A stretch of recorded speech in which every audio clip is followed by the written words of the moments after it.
What up, y'all? My name is Randy Silver, and I'm the host of the Leap of Faith podcast. And today we're going to be talking about how to start a podcast. I started a podcast during quarantine 8 months ago, plus a YouTube channel to go with it. I have a lot of people reach out to me and ask, how did you start a podcast?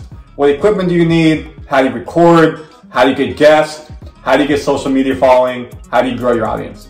We'll go through the 5 key steps that I think you need to know that will help you get started, telling you what you need as well. Again, no clickbait here. My goal is to educate you so you can start your own podcast. Let's get to it. The first thing you need to know about starting a podcast is, what is your subject? What are you going to be talking about week over week, month over month, day over day, whatever you choose to do? That is what your audience is going to listen to. Are you going to have guests every week to come talk about it? Or are you going to have yourself just be a talking head week over week? It's really important to know, what is your subject? People tune into podcasts for subjects. Is it around sports? Is it around hiking? Is it around tourism? Is it around music? Is it around media? Is it around pop culture? Whatever it is, hone your subject. Now, if your podcast is variety, that's fine. Usually people who want variety podcasts are tuning in because they want to listen to the person and they're really interested in that person, such as a Dave Portnoy from Barstool Sports. But if you don't have that type of following, then people are tuning in for the subject. So what is your subject? That is what you need to figure out first. When you figure out your subject, then you'll figure out your mission statement. What are you trying to accomplish by your podcast? Are you trying to accomplish, if it's around sports, updates week over week of what's happening in the NFL, happening in European football? If it's around tourism, is it a monthly podcast around sites you visited? If it's a sales podcast, new sales techniques. If it's pop culture, maybe it's daily events, kind of like TMZ does. So finding out what is your subject, then you can hone that down to what is your mission statement, and what are you trying to solve, and what are you trying to do by hosting your podcast. Then you'll find your niche. When you find your niche, that's where you'll find people who have relevant podcasts of the same subject. You'll be able to learn from them and see what they're doing that's working or not working. Every podcast should be new, so you shouldn't just copy someone who's in the same area as you, because then they're not going to want to listen to you because they're listening to somebody who's already doing the same thing. So you want to find your niche inside what your subject and your mission statement is.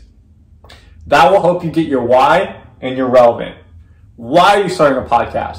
People are going to be finding out very quickly what your podcast is all about. If there's something backing behind it, they're going to be more invested. Say you're doing something around a nonprofit. That is your why, because you want to help change the world. If you're doing something around sports, you want to be a talking head commentating on the events from the weekend. That is your why. You're giving people updates. So again, it goes back to what's your mission statement and why do people want to listen to you? What are they going to care about? So that's why number 1 is, what is your subject? What is it about? That is key. You can't start anything on your podcast until you figure out what is your subject.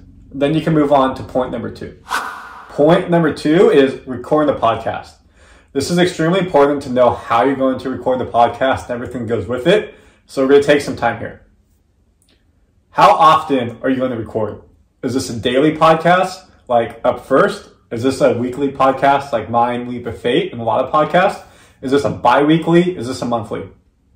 This is because you need to let your audience know when the podcast is coming out, how often it comes out. So you're going to pick the same time, the same day, and the same time frame when you do it. My podcast comes out every Sunday night at 9 p.m. Pacific time, West Coast. This is so people can listen to it either Sunday night when they get it on their phone, but more realistically, it's there when they wake up Monday morning so they can start with it Monday morning. Leap of Faith is around, motivational highs and lows, overcoming adversity. So it's a great thing for me to put out Sunday night so people can listen to it Monday morning to start the week out strong. If you're subject around gossip and Hollywood, then Day Over Day might work.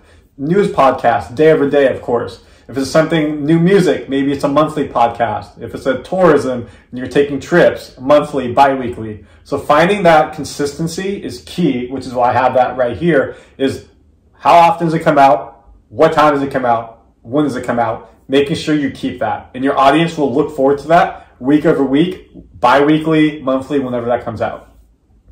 Is it virtual or is it live? Are you recording it for it to come out via Apple, Spotify, however it comes out? Or are you doing something such as a YouTube live? Are you doing something live where people can watch it in the moment? Most people are probably doing it virtual, which is totally fine. Like I do it. It makes it easier. It's editing. You know, if you don't have a big following, a lot of people might not listen to you live or watch it live. So doing it virtual gives you more opportunity. So I would recommend that. But knowing how you're doing it again is key. What tool are you going to use to record your podcast? So we'll spend some time there. There's many different tools out there for you to record if it's live or virtual. If you're speaking to people sitting in the same room as them, then you can use a tool such as GarageBand on your computer. If you're doing a virtual over the internet, then again, there's different tools you can use on your iPhone. You can download an app, or you can download websites such as Zoom that you all know, Cisco WebEx, which is what I use sometimes. You also can use a website called Squadcast, which is what I use as well. It's basically like a Zoom or WebEx. Why all these are important is because you need to make sure you get the best sound quality you can get. When you're doing it live, obviously then it comes down to what microphones are you using, how are you recording it, and we'll talk about that in a second as well. So you really want to make sure that you're keeping your audience engaged because people love podcasts with a good audio. When you're doing a virtual, of course, you need to make sure you're having good Wi-Fi, it's not breaking up, choppy, things like that. So again, the stuff I just showed you is very, very key. Some of them cost money, some of them can be free download. So just finding what is best for you. Are you doing a solo or do you have a co-host? If you're doing a co-host, again, you need to make sure you guys are on the same schedule week over week. Is the person reliable? Are the people reliable? So that way you have that consistency. I personally do mine solo, but I have guests who come every week. So I have to schedule the guests who come in. You know, that does take some time figuring out what is the topic every week, who's going to speak on it, who's going to come in, and leading those. As you guys saw in the software I use with Cisco WebEx, I become more of a moderator when it's a bigger group, and I let my guests who are the knowledge masters really drive that conversation. Lastly, consistency is key. I know I said this in the segment. Consistency is key because people want to know how often, when it's coming out, and what you're doing. People look forward to it. It's something they put on their calendar, something people really expect and they get excited when it comes out. So when they miss that week, people are going to be a little bit sad. You miss another week, people are probably going to drop off because they're not expecting when to come out. If you always have a podcast come on a Sunday, out of nowhere it comes on Thursday, people may not know that and may not be ready for it. So it's being consistent and being key, having the same days. Making sure you're recording the podcast is key with the consistency. Number 3 is editing the podcast. How are you going to edit the podcast? This is extremely important because this is a part that a lot of people don't like to do, but this can make or break your podcast. You did everything you need to, you set it up, you got the recording, so how are we going to make sure it's the way you want it to be? What program are you going to use? Personally, I use GarageBand on my computer. I also will be putting out my own video called How to Edit Using GarageBand, so find that at a later date, and that'll be very good for you to use. Why I use GarageBand is I can control it. It's very basic, kind of like iMovie, where it gives you all the functionality you need to cut, to paste, to move stuff around, add music, add ads, add sound effects as needed. So it gives you everything you need to do to put your podcast out. There are other tools out there like Alluto and other websites where you can do bits and pieces of what GarageBand can, but it's not the full thing. Other stuff out there costs money. If you have an Apple computer, GarageBand's free, so it's perfect for you to use. You can learn it very, very quickly. There's a couple controls that you just need to know. You can edit any type of audio you want in there. You can use websites if you need to turn videos into audio only from MP4 to MP3, and it's really easy to just get the hang of it very quickly. There's tutorial videos on YouTube out there. There's stuff you just trial and error. I taught myself in 6 hours over the course of a weekend. It was very, very quick. So what program you use is very key. I use GarageBand. There's other stuff out there, but we'll focus on GarageBand. If you don't want to edit, there's websites like Fiverr and other stuff out there you can outsource where people will go ahead and do the editing for you. Of course, that means the other person has control of the editing, so you need to trust that person, you need to be able to work with that person and get feedback.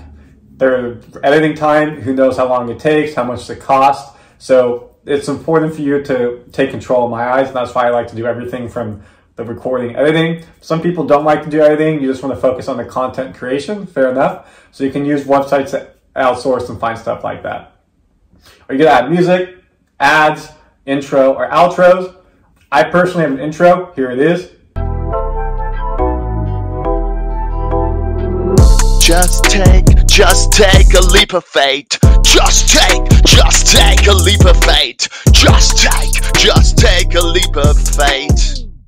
Leap of Faith podcast fans, what is up? How y'all doing today? It is Sunday night. Leap of Faith, baby. Let's go. My outro is the same every time. Stay healthy. Stay wealthy. Have a good week, fans. You know what we say. Deuces. Why do I do it like that? Because people know what's coming every time when they get my podcast. They recognize that intro music, and they know at the very end the outro. And people tell me they're in their cars, they're at home, they're like, deuces. So it works. It puts something to the leap of faith, and it gives people something to know and to grab onto and to look forward to week over week inside the podcast. So having those type of intros and outros is key. Also with the music and ads, that's where you can start to monetize your podcast. When you start getting that following, you can put ads throughout your podcast when people come up for you for sponsorship asks, and it can break up the podcast as well. You know, fair enough, transparency. I am not getting sponsored right now. Everything I do is my own. So I put my own ads in there to support my friends. Sean Leventon, A-Wear Apparel, go check him out. He's got new swag coming out consistently with his apparel line, clothing. It's really, really good. This is his shirt. It's awesome. So I put his ad in there to support my friend. I put in transition music between segments so that people can, one, decompress from what they heard and understand and kind of comprehend it, and two, it helps me transition to a new subject in the podcast. With Dear Dari, the one I did episode number 29, the first subject we talked about was just him living in Germany, how he got himself there from Louisiana. The second subject was his tourism business. The third subject was him starting his new company, Dear Dari, the virtual online cooking. And the fourth subject was a wrap up of everything and lessons learned from the pod. So that way I can put ads in those transitions, I can put the transition music in there, and it helps break it up across the board for everybody. And that takes you to why editing. It's important to edit. Not everything is going to be clean. Not everything is going to be clean like that was. Did that on purpose, I promise. Ums, long pauses like that, stutters. I don't like that stuff. So I take that stuff out of the podcast. A lot of people tell me, damn, your podcast sounds so clean. People don't ever stumble and everything. It's because I edit that out. It takes time, but it's worth it. It makes it sound crisp, makes it sound clean and professional. Obviously, if you outsource it, some things like that can get done depending on the website or who you use. If you don't care about that, then you really don't need to edit it too much. But again, personally for my podcast, my brand, I love to edit that stuff out. But don't go overboard. If you go overboard, you edit too much, you put background music over people speaking, the message will get lost. When I first started my podcast 8 months ago, I was putting background music over a lot of subjects, and a lot of big talking points, and you couldn't hear it. And before I even put out my first episode, I let a couple people listen to it, and they told me, hey Randy, stop, like you're ruining the message, and I get what you're doing, it's just not working the way that you think is working in your head. I haven't done that, and it's been great. So don't over edit. Don't, make it super choppy. Don't put that background music in. Don't put an ad in every 3 minutes. Make sure that it's still cohesive, one long story. That is why editing is key. That's your editing the pod. Number 3. Now we'll move to section 4. 4, releasing the pod. You've done everything you need to. You set it up. You recorded. You edited. Now how do you get it out to the public? This is the biggest part, of course, is how do people get to listen to it? So, hosting site. Again, I'm going to take a cutaway here. I'm going to show you my screen of what I use. I use a website called Buzzsprout, and let's get into it, and I'll show you everything you need to know. This is Buzzsprout hosting. So this is how I can get everything on the social media uploaded to all the different podcast listening sites. I hit a new episode, hit choose a file, say I want to do stock review, example test, then I start uploading it. I can pick the publish immediately, save for the future, have my titles, description, everything I want will be right here. This is where I can see players if I have my own website and everything going on. It will be all posted right here. Same for the website, and this is what's key for directories. This is how you get to Apple, Spotify, Google, Amazon, Stitcher, Radio, Pandora, etc., etc. You just go in, it's listed, so it gives you instructions what you do. If I need to still submit it, I click submit. It'll show me where to go, and then instantly it will be added And not instantly, it will be added when it gets reviewed, depending on the site. But instantly, once it's added, then instantly it will go to that when the new episode is ready to be published, which is fantastic. So you don't have to worry about it. It will go there, and you can find it on all the websites. And the best part is I can have different settings as needed, and I can go to stats. So this is where I can see the stats day over day, all time, 90 days. So I can see how new episodes are doing. You can see I have a big spike on Mondays when that new episodes come out. I can see my top episodes. I can see by top apps. I can see the downloads all together. I can see apps and devices, so I can see how people are doing it, all episodes. Spotify and Apple are pretty close, which is really cool to see. My Buzzsprout website. I can see different locations, so all time. I can see that people listen throughout the whole world, which is fantastic. It's cool to see that. So these are all stats that can help you grow and learn as well, of course. Then I have the episodes as well, so I can see the running order, upload everything new. So this is why the hosting website Buzzsprout is so cool. It gives you all that. Of course, you can see I can upload my artwork, everything that goes with it. If you don't use Buzzsprout, you can go ahead and use other websites out there, such as Podbean and other stuff. You can find what works for you. But they pretty much all do the same thing as I talked about. They're there to get it out to Spotify, Apple, Stitcher, Pandora, all the websites. So let's go into the next steps as well. Social media. This is key. Obviously, you want your followers to know about it. So creating the social media, which also creates your SEO. I use Wix, and so we'll go to that right here as well. I create a website for my podcast. Going on, so people can come to my website. They can see that I have a YouTube, so people can find my YouTube videos right here. They can go to my Loft Pods, and they can see all the podcast streams if they need to. They can go to the blogs and see the blogs I put up with the different podcasts I have. They can learn about me as the host and the contact, so if they need to reach out to me, which hopefully they do. So this helps with the SEO of things going on. I can post it right here. I post a video. I post my mission statement, my Patreon. I give them a blurb, key posts, messages. So this website helps with the SEO, which is huge. In addition to the website, I have the Instagram, I have the Facebook, I have Twitter. So I'm really trying to get the word out there. Now I have the YouTube as well, which is how you're probably watching this.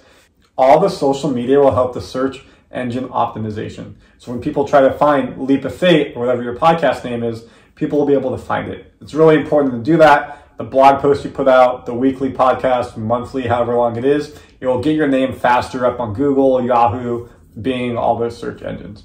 I'm not a celebrity. I'm sure a lot of people out there aren't celebrities as well. We don't have a big social media following. So when we release something, we instantly don't have a big following that comes with it. So that social media is key by using hashtags, going into people's accounts that are similar and liking theirs and following them, using Reddit, all this type of stuff. So that way you can get your name out there so people can find you. And you can also find other like-minded people and you can share ideas and come together.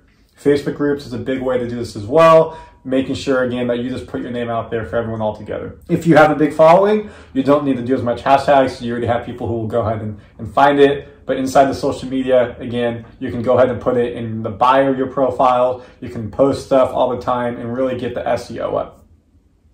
That's how you're getting the following. And that's why consistency is key, because people will expect when the social media post will come out. People will expect when the podcast comes out, YouTube videos, whatever it may be. So that's why I wanted to put consistency up here as key.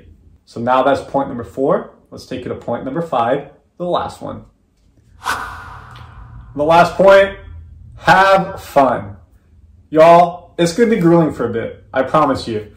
Doing everything like I do, where I do the social media, the recording, the hosting, the editing, everything, it's very, very time consuming. So you can't let it take over your life to the point where it becomes a chore and you're not having fun with it.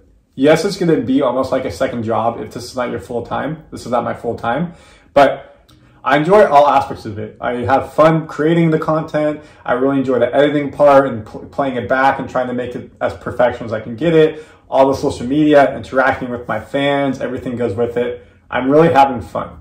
Once it becomes a chore, maybe that's where you need to take a week off, take 2 weeks off, reset yourself, your mind, your body, and soul. Go listen to our meditation about stuff like that. And it will help you get back to the point of having fun.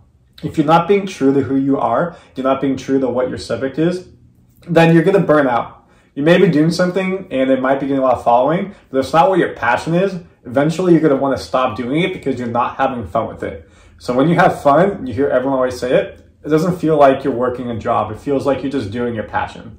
So that's why having fun is key and doing it all together. Recap time, y'all. We went over these 5 things. What is your subject? Mission statement. Why does it matter? 2, what are you going to record with? How are you going to record? How often? That consistency again. 3, editing. You're outsourcing. You're doing it yourself. What type of editing do you need to do? 4, hosting it, social media. Everything goes with getting it into the public. And number 5, have fun. Fun is key. This is going to be a lot of work. It's not going to be easy, so you want to make sure you enjoy it. This is how to start a podcast. Thank you so much for listening to this. Again, go to the other playlist for workout videos, meditation videos, stress reliever. Go to the See My Other Podcast soundbites. Go to listen to Leap of Faith, please. Thank you so much for taking the time. Please like and subscribe and comment down below if you thought this was a useful video. I'll have more other videos around stuff like this coming out as well. I talked about using GarageBand for editing. I'll do more stuff like this. This is The Leap of Faith. My name is Randy Silver. Thank you so much for listening today. Appreciate your time. Now go make it happen and let me know how it goes. Deuces!